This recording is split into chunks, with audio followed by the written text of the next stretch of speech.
Hey, it's Doug. I hope you're doing well. In today's video, we're going to be talking about how to teach yourself to sing. I'm going to be giving you 10 useful tips. Let's do it.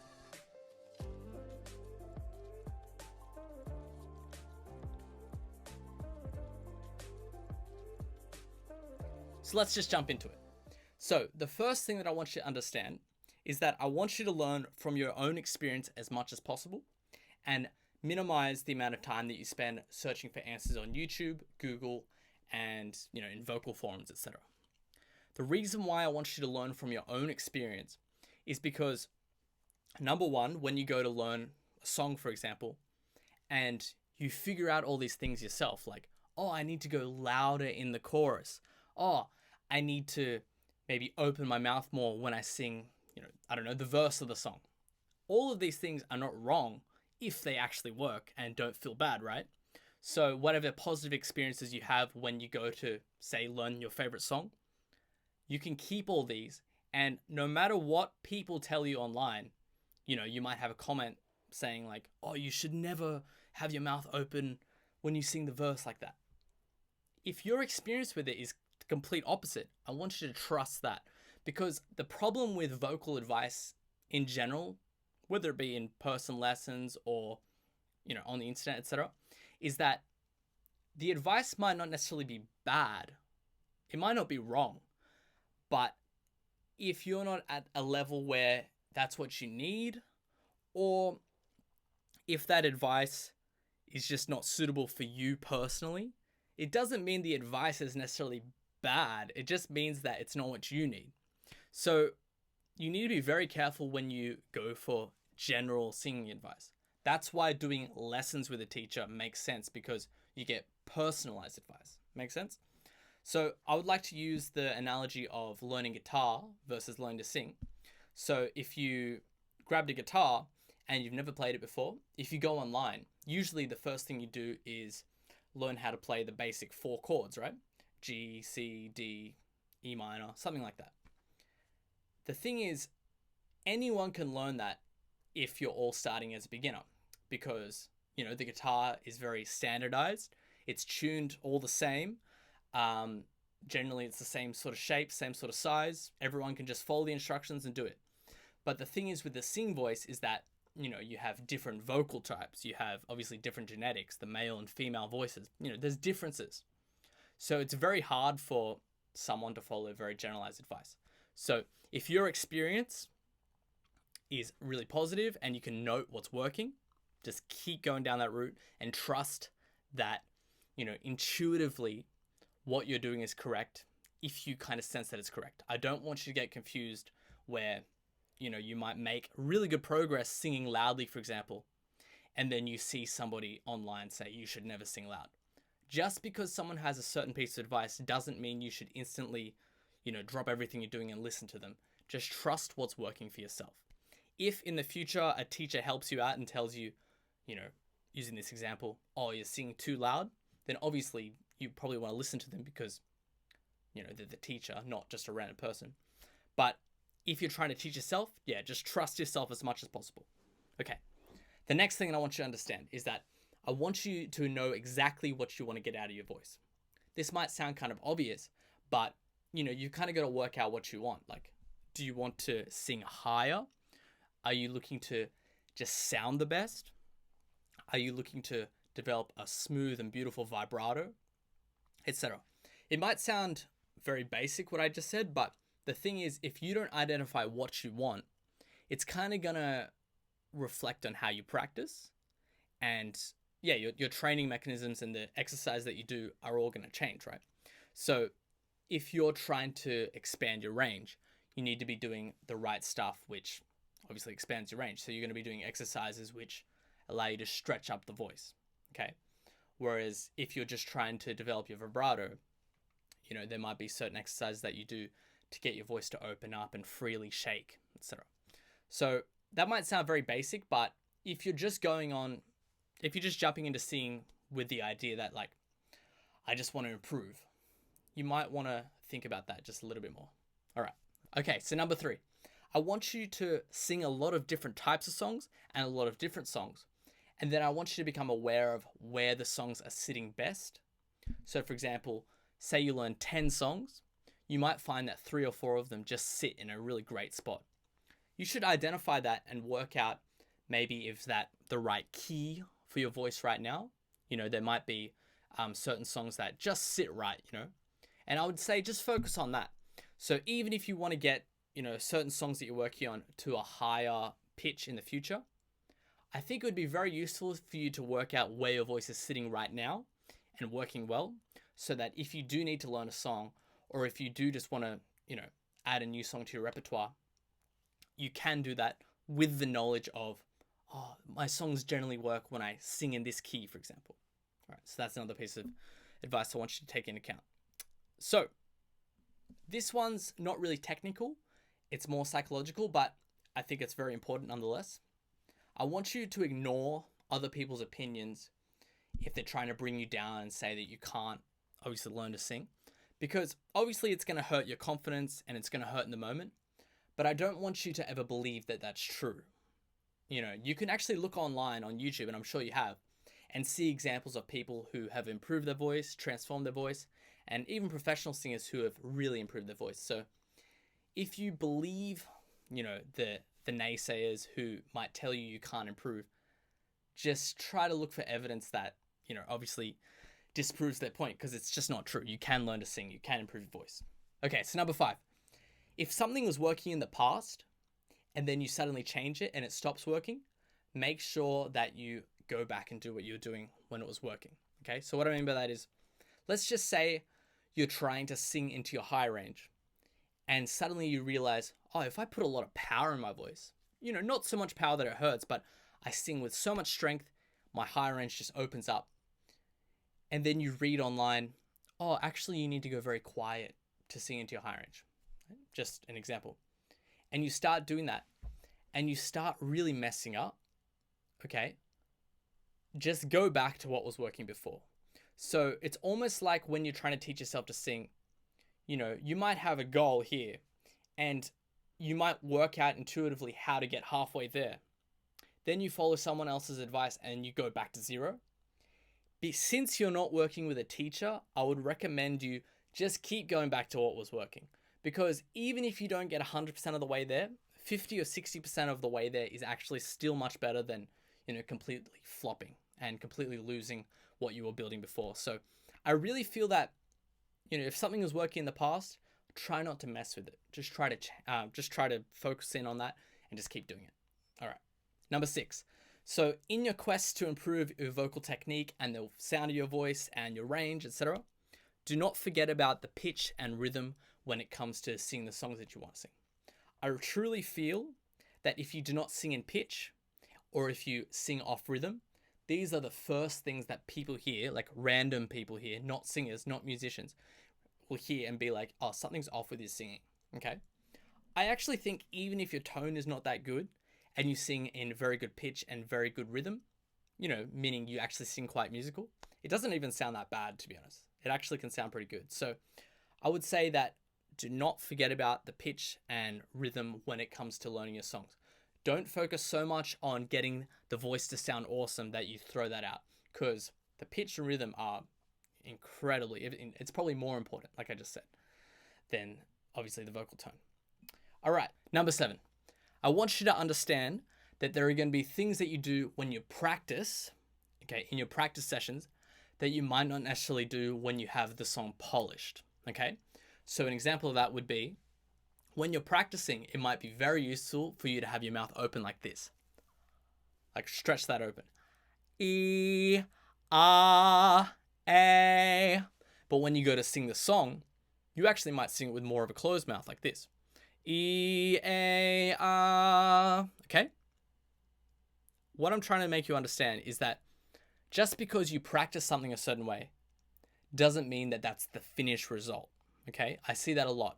So a lot of singers, they see, something that they need to do, like a certain practice regime that they need to do, and think, well, I don't do that when I sing the song in a very polished way, so why would I need to do that now? But just understand that practicing and developing the voice is really different to actually singing a polished song.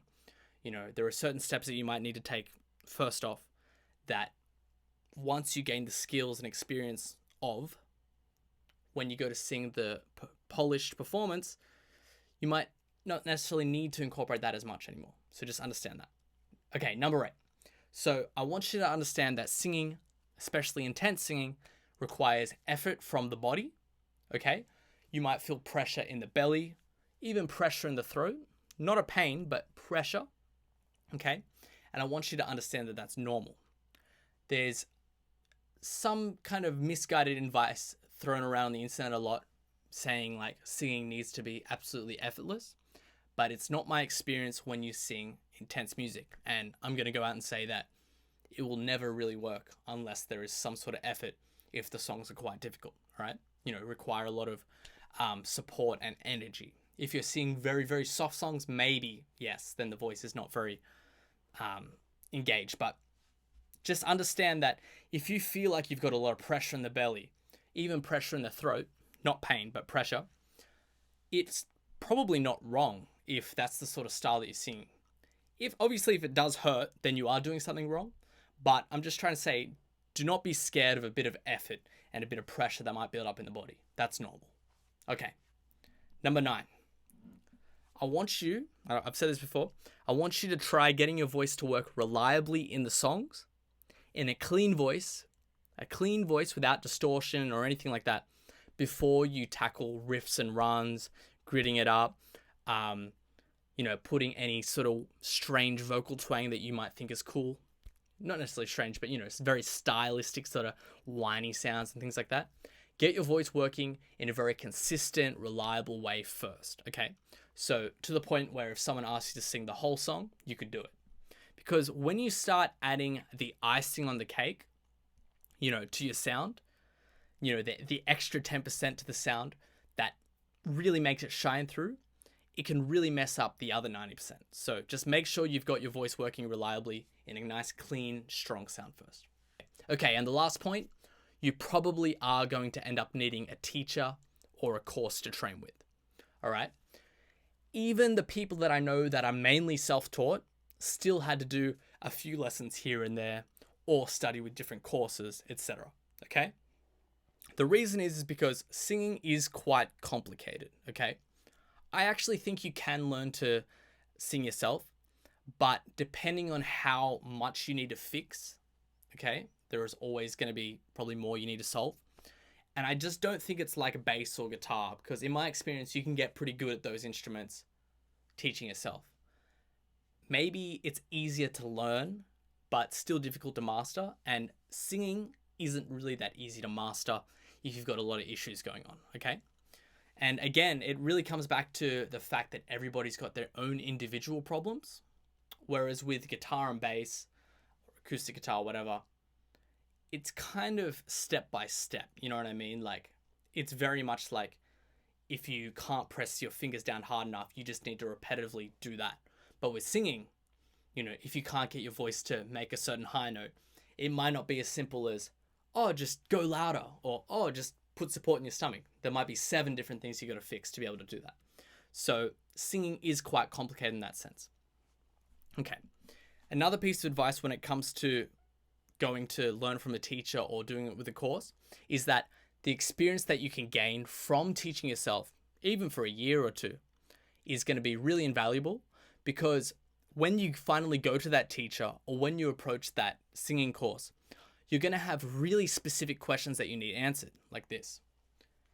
Maybe when you first start wanting to sing, you think, oh, how do I improve my voice? Or why can't I sing high notes? Very basic questions like that. But when you go through a process of teaching yourself, you learn so much about your voice that eventually, when you go to ask a teacher, some advice, you'll be able to ask questions like, okay, my voice is working very well when I sing in a soft voice at this range, but when I go a little bit higher here, if I go a little bit louder, it starts to hurt. Why is that? Like, you see how specific that is? Why does my voice hurt when I sing in this loud range at this high note? That's much more specific than why does my voice hurt? Okay, so the more you learn about your voice, the better questions you can ask and the better answers and the better, you can obviously learn. And if you ever get a teacher that can't answer your question very well or multiple questions very well, then you can kind of suss out if that teacher's really for you or not. Cool. So again, on that note, it's all about learning about how your voice works yourself, kind of just learning from your own experience and trying to learn intuitively and trusting that what feels right is right. And even if it's not 100% right, it's still going to take you much further than, say, if you just follow general advice, then you follow along and it just doesn't get you the right results. Just follow what works for you. Okay, so before we wrap up this video today, I want to show you what it's like to learn a song from scratch. I've never actually sang this song. I sang it through once just before the video, but I've never sang it properly. And I just want to show you maybe all the mistakes that I might make and then outline to you how I might correct that. Okay, so the song is Old Me by 5 Seconds of Summer. I don't really know it that well, but I've just heard it, a bunch of times, so I'll just do my best. And what I'm going to do is show you how you can teach yourself to sing songs. So I'll highlight all my mistakes and everything. I'll just give it a go. Shout out to the old me and everything he showed me. Glad you didn't listen when the world was trying to slow me. No one could control me, left my lovers lonely. Had to fuck it up before you really got to know me. Okay, so the first thing my mind thinks of when I go to sing that is there's not much space to take a breath. All right? Also, I not only had to take breaths, when I could in that short amount of time, I also realized that I had to kind of hold it up in kind of like a bit more of a compressed voice. I couldn't use a very breathy voice like, shout out to the old me and every, because I would lose all my breath. So these are the kind of things that come up to my mind as I go to learn a new song. This is the harder part, so I'll sing this part as well and highlight some of my experiences. Never a night alone, anywhere you want to go. Woke up in the morning wearing someone else's clothes. Pictures in my phone, people I don't know. Woke up in the morning, how the hell did I make it home? So again, as I sang that, I was surprised because there wasn't many moments for me to take the breath. And then I realized that I don't know the melody as well as I thought I did. So I need to go back and listen to the song. All right, I'll just try the next part. And they wondered how long I could keep it up, while I wondered if I'd ever get enough. And I did some shit I never should have done. I'd do it over. So right there, as I sang that, the confusion that I had was I wasn't sure when I was meant to cross over from chest to falsetto, if I did in the right parts. And then at the end, I forgot how the melody goes.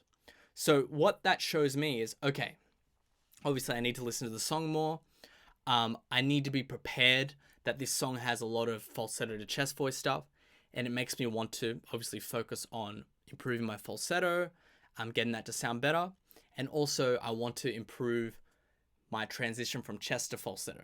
What I mean by that is, while I wondered if I'd ever get enough, I would like to get that very smooth. So you can see by learning a lot of different songs, it highlights to you what your weaknesses are and what you need to focus on as your strengths. And I just think it's a very good way and very doable way to improve your voice. And if you hit certain plateaus, I mean, obviously you're always going to have questions, but you just need to follow along to the advice that I gave in the 10 steps. And, you might still get stuck here and there, but just always trust that if it feels right and you feel like you are making progress, just keep going down that lane. Even if the progress is slow, if it actually is working, just do it. Because if you spend 3 months doing something that doesn't work, just discount it as, okay, it's done. I'm never going to do that again. All right, so that's it for today's video. I hope it was insightful. Make sure to leave a like and a comment below if you have any questions or any thoughts. If you haven't already, you can subscribe to my email list and you'll get my 5-day free vocal course. All right. You can add me on Instagram and send me a vocal clip for an assessment. You can sign up to lessons. And lastly, you can join my Patreon down below and get exclusive content and some other cool perks. So that's it for me today. I hope you enjoyed the video and I'll see you in the next one.